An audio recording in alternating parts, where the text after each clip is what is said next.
Okay.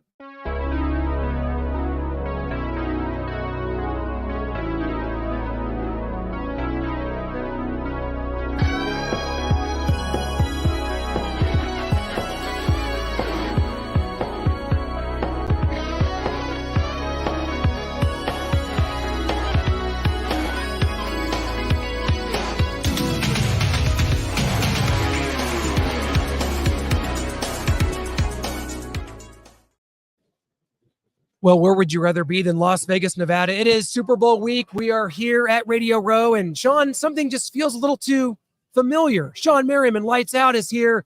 We did this last year. The Chiefs won the Super Bowl. Ho-hum. We're back again. I know you're staring at the helmet here, the figures, the thinking about the Super Bowl trophies, and maybe another one on the way.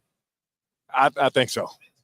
Thank you. I think I mean, you know why? Because you at this point you just can't pick against them. I think that more so than anything, that's what it comes down to. Is just your best bet is just not to go against Patrick Mahomes. Your best bet is not to go against, because they already beat two teams that were better than them technically, right? Yeah. In my opinion, you can argue the Bills maybe, but definitely the Ravens. Oh, for sure. And they found a way to win. So how are you going to go against somebody that find ways to win games? Yeah, we were joking with Brian Billick earlier and said, you know, there's a lot of media here. There's a lot of people analyzing this game frontwards and backwards, and everybody wants a prediction. And really, when it comes down to it, Brian Billick just said it's Patrick Mahomes. So I guess we can all go home. Yeah. What are we doing talking about? Is Patrick Mahomes? That's the analysis. We could talk about the running game. We could talk about defensive and rankings and stats. Patrick Mahomes.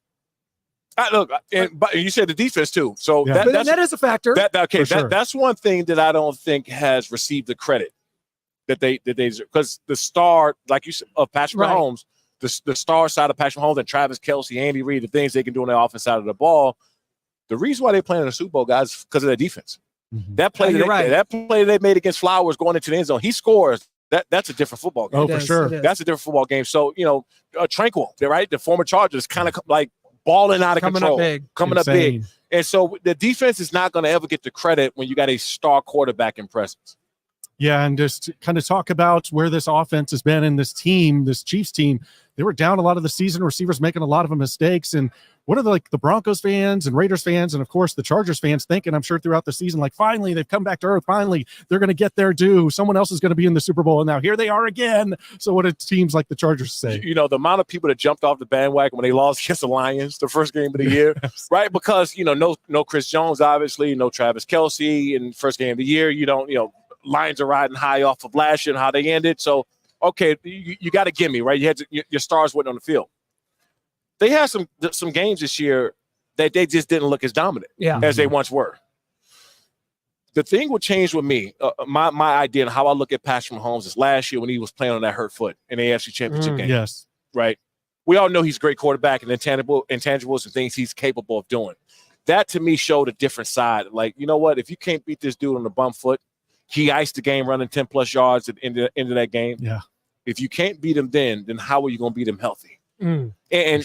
So now my how I look at Patrick Mahomes is that it is his game to lose if he doesn't play as well, because if he plays well, ain't no beating him.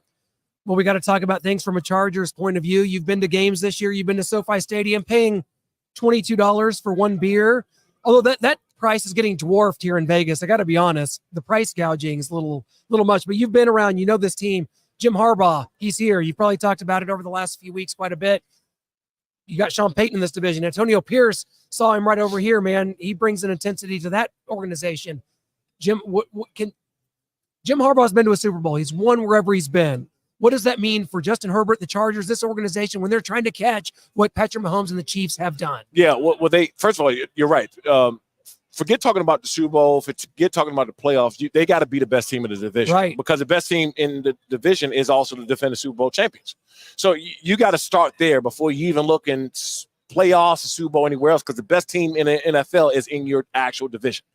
So one thing that Jim Harbaugh has done, we don't know he's going to come in and just turn everything around. And everybody has high hopes, but his resume shown that that's what he does. Yes, right, and he's done it with less talent in both college and the pros than he have with the Chargers. Because we all know the Chargers are a talented team, just didn't play up to that level in order to make the playoffs, just an underperforming team.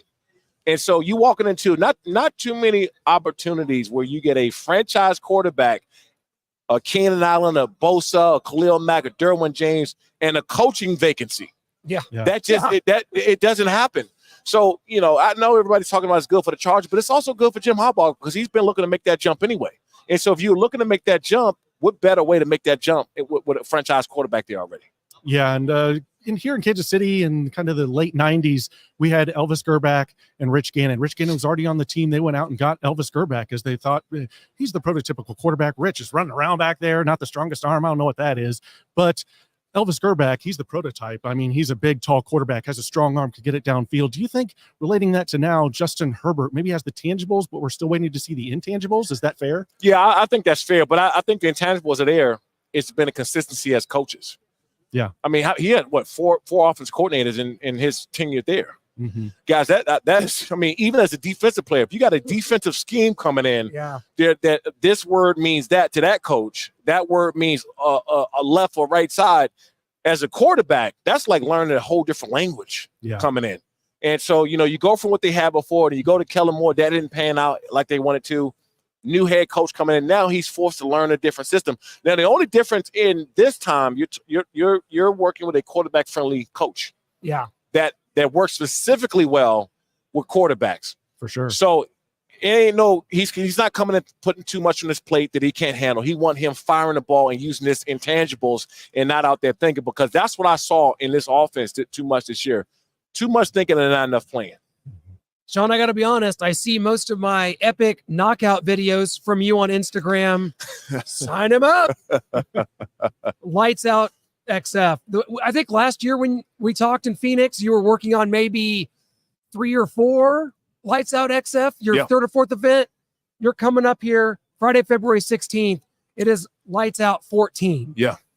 Talk about what this endeavor's meant, what it's been like, the kind of the ups and downs of a startup and what it's like in the competition realm of extreme fighting that's out there. And you've got, God, there's now a slap fighting league. Yeah. There's a lot out there. Yeah. Well, I think this, I've been around MMA, the sport in general, for 17 years, right? I've trained with some of the best fighters in the world, been around them. So I understood the combat sports lane in the first place. And obviously getting into TV broadcasting, when I got done understanding how TV works, it was a match made in heaven of me being in this business. I think for us, we obviously know the big dogs of the UFC. They always will be, and I don't care who gets into this business and think they're going to be bigger than them. You can't. But we got some cool verticals coming. We got up-and-coming stars that I think will have a real shot at the UFC after this fight. But 2, we have the Lights Out Tech glove that's coming that we're going to be able to measure speed, power punch, G-force. I see that. That's awesome. in this fight. And just getting this data as accurate as possible, because we want the fans and the people at home that's watching us on TV or wherever you're watching us from to get more information. So if you know a guy can get knocked out by this amount of G-force and this and that and third, then that's a big deal. And we partner with a company called Shot Tracker, who has the technology in NBA and a couple other major leagues. But we have it for combat sports, and we want to really get this data dialed in. For one, the betting companies are going to love it. Yes. We know they're going to love it. The healthcare companies, but more so, man, just to have that fan engagement of people that's watching us at home, because you can be great in your own realm. You don't have to try to be as big as the UFC or be better than them. You just have to do something to get your fans more and more interactive in information. Yeah, like, can this guy get knocked out in this fight? So let's look out. He got knocked out by this amount of force, and this guy produces this amount of force. So yes, it's possible he can't get knocked out. That sounds like Ivan Drago and Rocky IV. It's sort of like catching up with that a little bit. That's and we saw Lorenzo Neal walking around here. Maybe you two can get in the ring. Look, no. See, Lorenzo wrestled in college. I'm not going to do that. So I didn't realize that. Oh, my God. He was a college wrestler, state champion, high school wrestling, and wrestled in college. You got the height. Keep him away from you. Oh, that's it. And I'm a striker, right? I want to keep him away.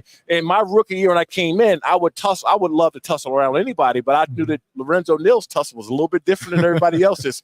And he grabbed me a couple times. I said, okay, all right, my ground game ain't there yet. Let's call it. So that's what happened to Brock Lesnar when he tried Kurt Angle one time. It's like there's just layers to this, I guess we say.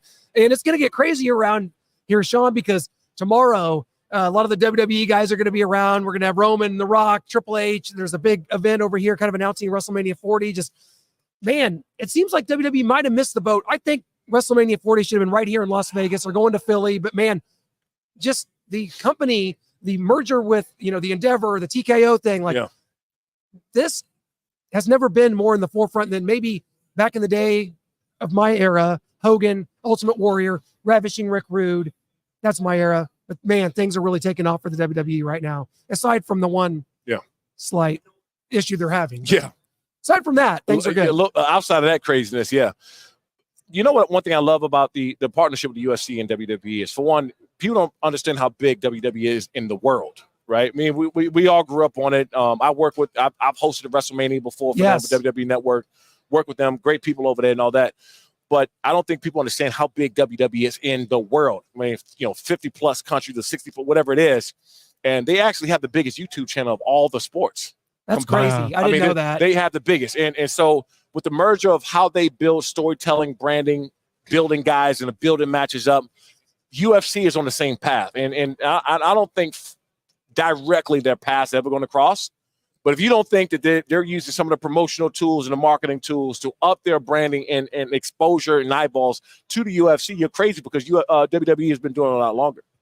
Yeah, and to get back to this Super Bowl, we look at Patrick Mahomes and Brock Purdy, and the 49ers defense, they've been gashed in the run, so they might be a little surprised to see Patrick Mahomes not throwing it, Pacheco running through him. But when you look at a Patrick Mahomes, just somebody from a football player standpoint that played this game and played it at the highest of levels, and you were great, just what do you see that maybe fans don't see, and just his level of greatness, maybe even pushing himself to his own tier above the Joe Burrows and Josh Allens and Justin Herbert?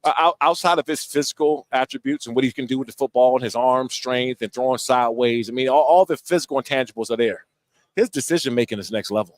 Yeah. His decision-making on whether to throw the ball, whether to take it off and run and restart the set of downs on 3rd and long, do just enough to get the first down, start back over, and look at all the DBs and linebackers that drop it in coverage. Okay, I can go take off.